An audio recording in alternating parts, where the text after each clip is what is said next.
Sulod sa taas nga katuigan, ang nindot og mabulokong mga baybayon sa isla sa Camotes nagpabilin nga usa ka natagong mutya.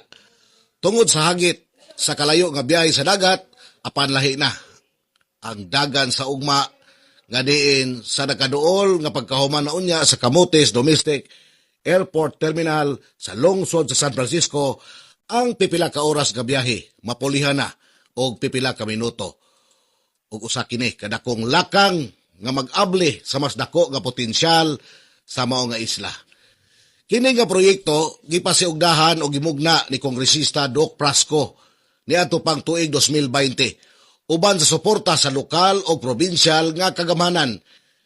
Kini dili lang ni basta infrastruktura kundi usa kini ka ekonomikanhong taytayan uban sa bag-ong na konkreto nga 1.8 kilometros nga runway og modernong terminal gipaabot nga mosulbong ang mga mosunod. Una, kining paspas nga turismo. Dali na para sa mga lokal ug langyaw nga turista ang pagbisita sa isla. Ikaduha, negosyo ug trabaho. Ang pagsaka sa mga bisita nagpasabot og dugang kita para sa mga hotel, resort, driver o gagmay mga negosyante. Ikatulo, konektibidad. Isip ikaduhang island-based airport sa Sugbo, mas mapaduol ang Camotes sa sentro sa komersyo.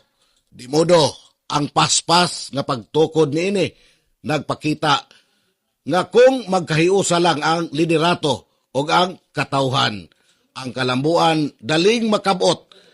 Ang airport sa Camotes, dili lang runway alang sa eroplano, kini usa ka runway padung sa mas hamugaway og mauswagong kaugmaon sa ikalimang distrito sa lalawigan sa Sugbo. Kini ang inyong firing line sa kahanginan, Arnel Bakalan, ang inyong komentarista on the dot. Docs TV is a proud member of Philippine Press Club Incorporated.